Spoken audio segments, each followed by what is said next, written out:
আল্লাহওয়ালারা করে গেছেন জীবন যাপন, সুন্নতের রঙে রঙিন ছিল তাদের কর্মজীবন।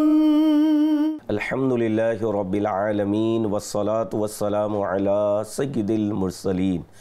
আম্মা বা'দ ফাআউযু বিল্লাহি মিনাশ শাইতানির রাজীম। বিসমিল্লাহির রহমানির রহিম।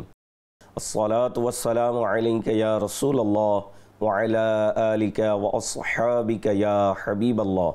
আসসালাতু ওয়াসসালামু আলাইকা ইয়া নবিয়াল্লাহ ওয়া আলা আলিকা ওয়া আসহাবিকা ইয়া নূরাল্লাহ। মাদানী চ্যানেলের দর্শকবৃন্দ, অনুষ্ঠান পবিত্র জীবন, এই অনুষ্ঠান নিয়ে আপনাদের মাঝে উপস্থিত হয়েছি। আসুন ভালো ভালো নিউজ সহকারে আমরা দেখার প্রস্তুতি গ্রহণ করি। হযরতে সৈয়দনা শেখ আহমদ বিন মনসুর রহমতুল্লাহ তাআলা আলাইহি যখন ওফাত গ্রহণ করলেন, তখন সিরাজবাসীদের মধ্যে কেউ স্বপ্নে দেখল যে মাথায় মুকুট সজ্জিত উন্নত মানের পোশাক পরিধান করে তিনি সিরাজের জামে মসজিদে মেহরাবে দাঁড়িয়ে আছেন। স্বপ্নদ্রষ্টা তার অবস্থা জানতে চাইলে তিনি বললেন, আল্লাহ তাআলা আমাকে ক্ষমা করে দিয়েছেন। জিজ্ঞাসা করা হলো, কি কারণে আল্লাহ তাবারাক ওয়া তাআলা আপনাকে ক্ষমা করে দিয়েছেন? তখন তিনি বললেন, আমি নবী পাক সাল্লাল্লাহু তাআলা আলাইহি ওয়া সাল্লাম এর প্রতি অধিক হারে দুরূদ পাঠ করতাম, এই আমলটি কাজে এসে গেছে। সুবহানাল্লাহ সুবহানাল্লাহ। সাল্লু আলাল হাবিব সাল্লাল্লাহু তাআলা আলা মুহাম্মদ সাল্লাল্লাহু আলাইহি ওয়াসাল্লাম। মাদানী চ্যানেলের দর্শকবৃন্দ, অনুষ্ঠান পবিত্র জীবন, এই অনুষ্ঠানে ইনশাআল্লাহুল করিম একটি বিষয় নিয়ে আলোচনা হবে, আর বিষয়টি হচ্ছে রোজা।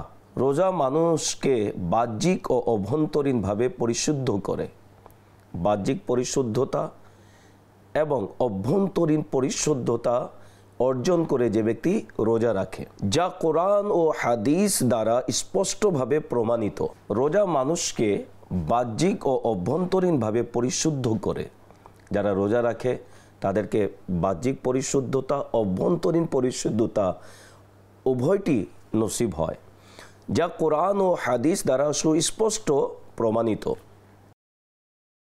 এটি শুধু খাদ্য ও পানীয় থেকে বিরত থাকার নাম নয়, বরং আত্মশুদ্ধি, ধৈর্য, সংযম ও আল্লাহর ভীতির মাধ্যমে জীবনের পবিত্রতা অর্জনের উপায়।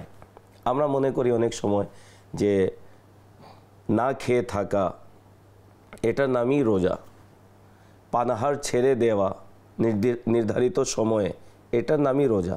শুধু এটার নামই রোজা নয়, রোজার অনেক ব্যাখ্যা বিশ্লেষণ রয়েছে, যা ইনশাআল্লাহুল করিম পবিত্র রমজানে আমরা বিভিন্ন অনুষ্ঠানের মাধ্যমে জানতে পারব।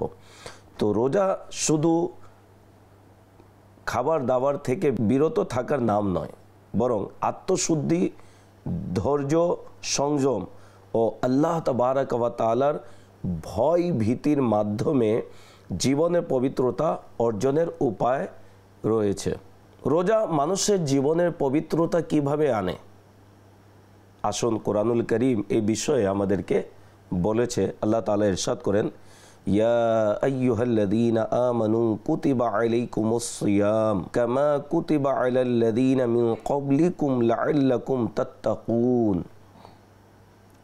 সূরা বাকারা আয়াত নম্বর 183-তে রয়েছে, হে ঈমানদারগণ, তোমাদের উপর রোজা ফরজ করা হয়েছে, যেমন ফরজ করা হয়েছিল তোমাদের পূর্ববর্তীদের উপর, যাতে তোমরা তাকওয়া অর্জন করতে পারো।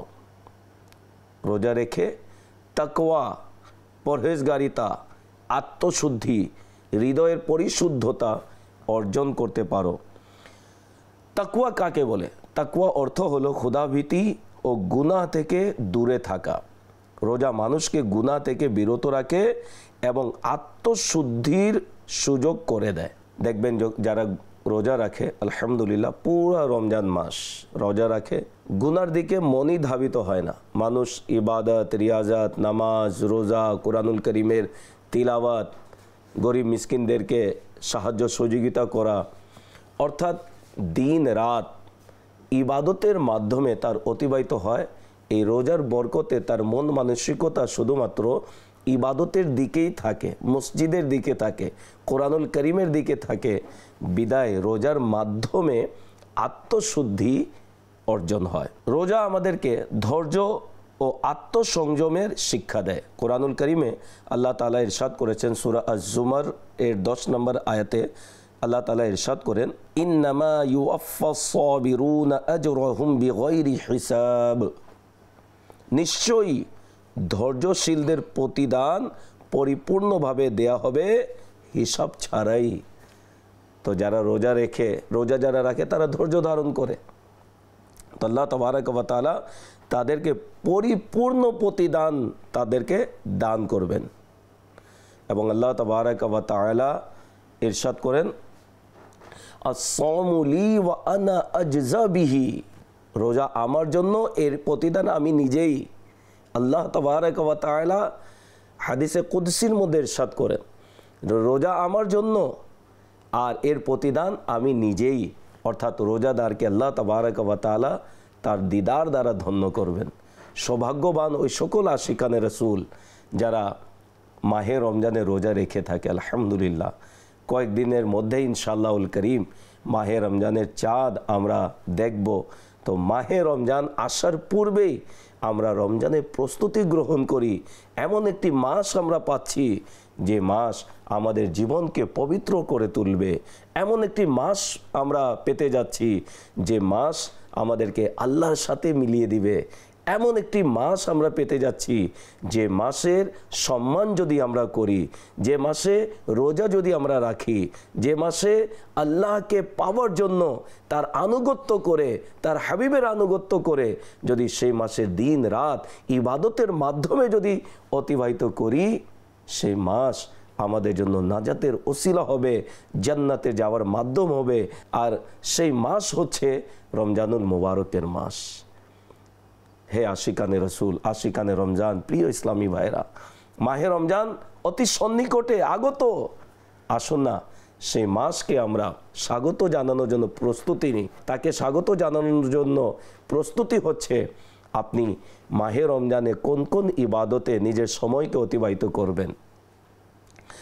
তারাবি, মাহে রমজানের রোজা, দান, সদকা, খয়রাত সব কিছু মিলিয়ে আমরা যেন দৈনিক ইবাদতের একটা জদওয়াল, রুটিন যেন বানিয়ে নিই যে এই সময় আমি এই ইবাদত করব, এই সময় আমি দুরুদ পড়ব, এই সময় আমি যিকরুল্লাহ করব, এই সময় আমি তারাবির নামাজ আদায় করব, এই সময় আমি কোরআনুল করিম আমি তিলাওয়াত করব, যাতে করে পুরা গোটা রমজান মাস আমার ইবাদতের মাধ্যমে আল্লাহ তাআলার আনুগত্যের মাধ্যমে যেন অতিবাহিত হয়।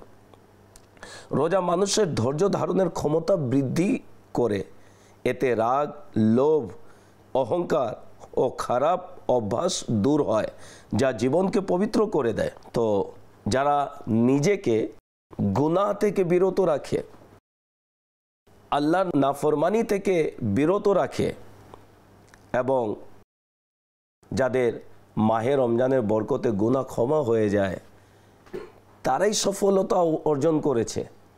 কোরআনুল করিম আল্লাহ তাআলা ইরশাদ করেছেন, কদ আফলাহা মান যাক্কাহা।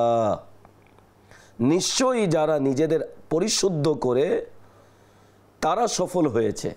যারা নিজেকে পরিশুদ্ধ করে, কোরআন বলেছে তারাই সফলতা অর্জন করেছে, তারাই কামিয়াব হয়েছে যারা নিজেকে পরিশুদ্ধ করে। তো নিজেকে পরিশুদ্ধ করার অন্যতম মাধ্যম হচ্ছে মাহে রমজানের রোজা। আমরা যেন রোজা রাখি, আল্লাহ তাবারক ওয়া তাআলার দরবারে আমরা যেন বিশেষ বান্দা যেন হতে পারি, নাজাত যেন পেতে পারি। এই জন্য মাহে রমজান এর আগমনের পূর্বেই আমরা ইবাদতের মন মানসিকতা যেন বানিয়ে নিই। নবী পাক সাল্লাল্লাহু তাআলা আলাইহি ওয়া সাল্লাম ইরশাদ করেন, যে ব্যক্তি ঈমান ও সওয়াবের প্রত্যাশায় রমজানের রোজা রাখে তার পূর্বের গুনাহ মাফ করে দেয়া হয়। বুখারী শরীফের হাদিসে পাক, যে গুনাহ তার মাফ হয়ে যায় যারা ঈমান ও সওয়াবের প্রত্যাশায় মাহে রমজানের রোজা রাখে। সুবহানাল্লাহ। রোজা আত্মার গুনাহ মুছে ফেলে এবং অন্তরকে পবিত্র করে। মানুষের আত্মা যখন পবিত্র হয়ে যায় তখন সেই আত্মার পবিত্রতার যে একটি সৌন্দর্য বাহ্যিকভাবেও তার মাঝে দেখা যায় যে আলহামদুলিল্লাহ সে নিজেকে গুনাহ থেকে বিরত রাখে, তার মন মানসিকতা ইবাদতের দিকে বেশি ধাবিত হয়, অধিকাংশ সময় মসজিদে অতিবাহিত করে, হালাল উপার্জন করে এবং শুধুমাত্র দুনিয়ামুখী হয়ে যায় না, তার চোখের সামনে পরকাল, কবর, হাসরে প্রস্তুতি নিয়ে সে ব্যস্ত থাকে। তো রোজা আত্মাকে পরিশুদ্ধ করে, অন্তরকেও পরিশুদ্ধ করে। বুখারী শরীফের আরেকটি হাদিসে পাক নবী পাক সাল্লাল্লাহু তাআলা আলাইহি ওয়াসাল্লাম ইরশাদ করেন, রোজা জাহান্নামের আগুন থেকে রক্ষা করার ঢাল স্বরূপ। রোজাদারকে জাহান্নামের আগুন থেকে বাঁচাবে, ঢাল স্বরূপ বলা হয়েছে। আর যখন কোনো বান্দা জাহান্নামের আগুন থেকে বেঁচে যায় তখন তার ঠিকানা তো জান্নাত রয়েছে। এবং আল্লাহ তাবারক ওয়া তাআলা রোজাদারকে কেমন প্রতিদান দান করেছেন, সুবহানাল্লাহ। বুখারী শরীফের হাদিসে পাক রয়েছে, এই হাদিসে পাক মুসলিম শরীফের মধ্যেও রয়েছে। নবী পাক সাল্লাল্লাহু তাআলা আলাইহি ওয়াসাল্লাম ইরশাদ করেন, জান্নাতে একটি দরজা আছে যার নাম রাইয়ান। কিয়ামতের দিন শুধু রোজাদারই এই দরজা দিয়ে জান্নাতে প্রবেশ করবে। সুবহানাল্লাহ। রাইয়ান শুধুমাত্র রোজাদারদের জন্য জান্নাতে একটি দরজাই বানানো হয়েছে, যে দরজা দিয়ে সে রোজাদার জান্নাতে প্রবেশ করবে। সুবহানাল্লাহ। জান্নাতে যাওয়ার পথ আসান হয়ে যায় যারা মাহে রমজানের রোজা রাখে, মাহে রমজানে ইবাদত করে, রিয়াজত করে, আলহামদুলিল্লাহ নিজেকে গুনাহ থেকে বিরত রাখে। এদের জন্য আল্লাহ তাআলা জান্নাত রেখেছেন। আর জান্নাতে রোজাদারদেরকে আল্লাহ তাআলা নিজের দিদার দ্বারাও ধন্য করবেন। রোজা চরিত্র ও আত্মসংযম উন্নত করে। যেমন নবী পাক সাল্লাল্লাহু তাআলা আলাইহি ওয়াসাল্লাম ইরশাদ করেন, যদি কেউ তোমাকে গালি দেয় বা ঝগড়া করতে চায় তবে তুমি বলবে আমি রোজাদার। মাহে রমজানে দেখা যায় অনেকে রোজা রাখে তো তাদের ব্রেন এত রাগী হয়, দেখা যায় কথায় কথায় মধ্যে ঝগড়া বিবাদ হয়ে যায়। ঘরের মধ্যেও ব্যবহার ভালো থাকে না, অফিসেও তার ব্যবহার ভালো থাকে না, বাজারেও তার ব্যবহার ভালো থাকে না। অথচ রোজাদারদেরকে নবী পাক সাল্লাল্লাহু তাআলা আলাইহি ওয়াসাল্লাম উৎসাহিত করেছেন, কেউ যদি তোমাদেরকে গাল দেয় বা ঝগড়া করতে চায় অন্য কেউ, তাহলে তাদের সাথে ঝগড়া বিবাদ করিও না, শুধু এতটুক বলে দাও আমি রোজাদার। আমি রোজাদার হয়ে তোমার সাথে ঝগড়া কিভাবে করব। আমি রোজাদার হয়ে নিজের মুখ থেকে মন্দ কথা কিভাবে বের করব। আমি রোজাদার হয়ে গালিগালাজ কিভাবে করব। আমি রোজাদার হয়ে আমি গীবত কিভাবে করব, চুগলখড়ি কিভাবে করব এবং বিভিন্ন গুনাহের কাজ আমি কিভাবে করব। আমি তো রোজাদার। তো রোজাদার যারা রয়েছে, এই রোজা এসেছে আমাদেরকে পবিত্র করার জন্য। বাহ্যিক এবং অভ্যন্তরীণ দুইটি বিষয়ে আমাদেরকে পবিত্র করার জন্য এই রোজা মাহে রমজান আমরা পেয়েছি। তো অনেক দুর্ভাগা এমনও রয়েছে, কিছু শ্রেণীর লোক আছে যারা তো মোটেই রোজা রাখে না, নাউজুবিল্লাহ, আস্তাগফিরুল্লাহ। আল্লাহ তাবারক ওয়া তাআলা মুসলমান, বিবেকবান মুসলমান নর নারীর উপর রোজা ফরজ করেছে। এই সত্ত্বেও অনেকে রোজা রাখে না। কেউ বলে আমি রাখতে পারি না, কেউ বলে রাখলে আমার শরীর খারাপ হয়ে যায়, অসুস্থ হয়ে যায়। বিভিন্ন রকমের টাল বাহানার মাধ্যমে মাহে রমজানের অনেকে রোজা ছেড়ে দেয়।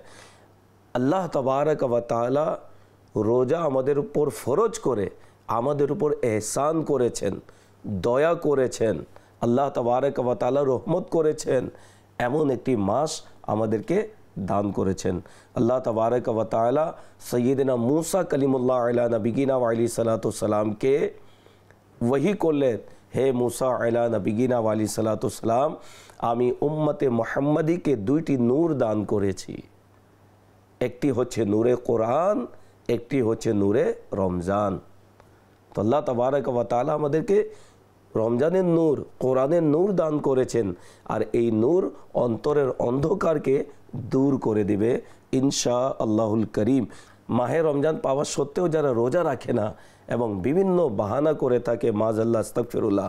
একটু ভেবে দেখুন, আপনি বাহানা করে মানুষদের থেকে আপনি বেঁচে যেতে পারবেন, কিন্তু আল্লাহ তাআলার দরবার থেকে বাঁচতে পারবেন? সে আল্লাহ তো জানে আপনি কেন রোজা রাখছেন না। আপনি কি আসলে রোজা রাখলে অসুস্থ হন নাকি শুধু বাহানা? সেই আল্লাহ রোজাদারদেরকে জান্নাত দান করবেন, যারা রোজা রাখবে না তাদেরকে আযাব দিবেন। সেই আল্লাহকে, মাযাল্লাহকেও ধোঁকা দিতে পারবে? কোনো দিন না। বরং যারা রোজা রাখে না নিজেকে ধোঁকার মধ্যে রেখেছে, এবং এর ভয়াবহ যে আযাব, নবী পাক সাল্লাল্লাহু তাআলা আলাইহি ওয়াসাল্লাম ইরশাদ করেন, হাদিস শরীফে আসছে যে মাহে রমজানের একটি রোজা ছেড়ে দেয় 9 লক্ষ বছর জাহান্নামের আগুনে তাকে জ্বালানো হবে। যে মাহে রমজানের একটি রোজা ছেড়ে দেয়। আমরা তো এমন দুর্বল, দূর থেকে ধোঁয়া দেখলে আমরা ভয় পেয়ে যাই, ঘাবড়িয়ে যাই। পোশাকের ভিতরে পোকামাকড় প্রবেশ করলে আমরা লাফিয়ে পড়ি। জাহান্নামের উত্তপ্ত আগুন কিভাবে সহ্য করব? এটা কোনো দিন এটা সম্ভব নয়। তাই অনুরোধ করব, নিজেকে, নিজের পরিবার পরিজনকে জাহান্নামের আগুন থেকে বাঁচানোর জন্য আল্লাহ তাআলা কুরআনুল কারীমে ইরশাদ করেছেন। তো নিজেকে এবং নিজের পরিবার পরিজনকে জাহান্নামের আগুন থেকে বাঁচানোর আল্লাহ তাআলা ইরশাদ করেছেন, তখন একজন বান্দা হিসাবে আমার উচিত আমি নিজেকেও যেন বাঁচাই, নিজের পরিবার পরিজনকে বাঁচানোর জন্য চেষ্টা করি। অনেকের পরিবারের মধ্যে পুরো পরিবারই কেউ রোজা রাখে না। এমনও শোনা যায় যে কিছু পরিবার, ঘরের অবস্থা এমনই, রমজান তাদের ঘরের মধ্যে বুঝেই আসে না যে রমজান। দুপুরের সময় ওই লাঞ্চ নিয়ে বসে যায়, সকালে আবার ব্রেকফাস্টও চলে, ডিনারও চলে, এবং রমজানের ঘুরে বেরিয়ে থাকে এবং শুধু খাবারের আয়োজন নিয়েই ব্যস্ত থাকে। এমনও পরিবার রয়েছে। অথচ মাহে রমজান এসেছে ইবাদতের জন্য, রিয়াজতের জন্য, নিজেকে পরিশুদ্ধ করার জন্য, নিজের জীবনকে পবিত্র করার জন্য। তবে আমরা মাহে রমজানে এক শ্রেণী এমনও রয়েছে যারা মাহে রমজানে অতি ব্যস্ত হয়ে যায়। কোথায় ইবাদত, কোথায় রিয়াজাত, কোথায় কুরআনুল কারীমের তেলাওয়াত, কোথায় তারাবির নামাজ, কোনো কিছুই তার বুঝে আসে না। মাহে রমজান অন্যান্য মাসের মতো তারা অতিবাহিত করে দেয়, আর পরে আফসোসও করে থাকে যে মাহে রমজান আসলো, আমি ইবাদত করতে পারলাম না। তো এখন থেকে অনুরোধ করব, যারাই এই অনুষ্ঠান দেখছেন, ইসলামী ভাই হোক, ইসলামী বোন হোক, আসুন না মাহে রমজানকে ইবাদতের মাধ্যমে, রিয়াজতের মাধ্যমে, তাকওয়া পরহেজগারির মাধ্যমে যেন আমরা অতিবাহিত করি। আপনারা শুনে আনন্দিত হবেন। আলহামদুলিল্লাহ, পুরো বাংলাদেশে দাওয়াতে ইসলামীর পক্ষ থেকে মাহে রমজানে, এক রমজান থেকে চাঁদ রাত পর্যন্ত, শাওয়ালের চাঁদ রাত পর্যন্ত গোটা মাস আলহামদুলিল্লাহ এক মাসের এতেকাফ আপনার দাওয়াতে ইসলামী ব্যবস্থা করে দিচ্ছে ইসলামী ভাইদের জন্য। আলহামদুলিল্লাহ, বিভিন্ন জেলায় দাওয়াত ইসলামীর পক্ষ থেকে এক মাসের এতেকাফের ব্যবস্থা হচ্ছে। শুধুমাত্র আপনি এতেকাফে আসবেন, বসবেন, শুধুমাত্র আপনার করণীয় এটাই। আলহামদুলিল্লাহ, দাওয়াত ইসলামীর এক মাসের এতেকাফে শুধু মসজিদে বসিয়ে রাখে না, বরং আপনার নামাজ পরিশুদ্ধ করবে, কুরআনুল কারীমের তিলাওয়াত যেন পরিশুদ্ধভাবে আপনি শিখতে পারেন, এমনিভাবে ফরজ ইলম যেন আপনি অর্জন করতে পারেন। দাওয়াতে ইসলামী আলহামদুলিল্লাহ এক মাসের এতেকাফে আশিকানে এতেকাফদের জন্য ব্যবস্থা করে থাকে। এর পাশাপাশি সেহরি, ইফতারি, রাতের খাবার সম্পূর্ণভাবে দাওয়াতে ইসলামীর ব্যবস্থাপনায় ব্যবস্থা করা হয়। তো অনুরোধ করব যে সকল ইসলামী ভাইরা এই অনুষ্ঠান দেখছেন, এক মাসের জন্য আপনি দাওয়াতে ইসলামীর সম্মিলিতভাবে এতেকাফে আপনি চলে আসুন। একবার তো করে দেখুন দাওয়াত ইসলামীর পরিবেশে এক মাসের এতেকাফ। আলহামদুলিল্লাহ, বিগত দিনে দেখা দিয়েছে ওই সকল যুবকেরা যারা গুনাহের মধ্যে আবদ্ধ ছিল, দাওয়াতে ইসলামীর এক মাসের এতেকাফে বসেছে, আলহামদুলিল্লাহ তাদের আত্মশুদ্ধি হয়েছে, তাদের জীবন পবিত্র হয়েছে, তারা জান্নাতের পথের পথিক হয়েছে। আজকে তারা দিনের কাজে সারা জাগাচ্ছে। তাই অনুরোধ করব ইসলামী ভাইদেরকে, যে আপনারা চলে আসুন দাওয়াত ইসলামীর ব্যবস্থাপনায় 1 মাসের রমজানের 1 মাসের এতেকাফে। আলহামদুলিল্লাহ ঢাকা ফয়জানে মদিনাতেও দাওয়াত ইসলামীর পক্ষ থেকে 1 মাসের এতেকাফ হবে। তো নিজেও আসুন, অন্যান্য ইসলামী ভাইদেরকে নিয়ে আসুন। ইসলামী বোনেরা চাইলে নিজের মেহরামদেরকে, নিজের ঘরের পুরুষদেরকে যারা প্রাপ্তবয়স্ক তাদেরকে পাঠাতে পারেন। মাহে রমজানের যে ইবাদতের একটি স্বাদ আপনি এতেকাফের মাধ্যমে উপলব্ধি করতে পারবেন। বিশেষ করে 1 মাস এতেকাফ আপনি রমজানে করবেন, 5 ওয়াক্তের নামাজ জামাত সহকারে প্রথম কাতারে আদায় করার সৌভাগ্য অর্জন হবে। আলহামদুলিল্লাহ, জামাত সহকারে তারাবির নামাজ পুরো কোরআনুল করিম খতম করার আপনি সে ফজিলত অর্জন করতে পারবেন। পাশাপাশি ইফতারের সময় মোনাজাত, সেহরির সময় মোনাজাত, তাহাজ্জুদের নামাজ, তাহাজ্জুদের সময় যিকরুল্লাহ এবং আল্লাহ তাআলার দরবারে মাহে রমজানের পবিত্র রাতে তাহাজ্জুদ পড়ে আল্লাহ তাআলার দরবারে কেঁদে কেঁদে মোনাজাত করার আপনি সুযোগ পাবেন, সৌভাগ্য অর্জন করবেন। তাই অনুরোধ করব, চলে আসুন দাওয়াত ইসলামীর মাদানী পরিবেশে 1 মাসের এতেকাফের জন্য। আল্লাহ তাআলা আমাদেরকে মাহে রমজানের গোটা মাস রোজা রেখে ইবাদত বন্দগি করার তৌফিক দান করুক। পরবর্তী অনুষ্ঠান দেখার আমন্ত্রণ জানিয়ে বিদায় নিচ্ছি। সাল্লু আলাল হাবিব সাল্লাল্লাহু তাআলা আলা মুহাম্মদ সাল্লাল্লাহু আলাইহি ওয়াসাল্লাম। আল্লাহ করে গেছেন জীবন যাপন, সুন্নতের রঙে রঙিন ছিল তার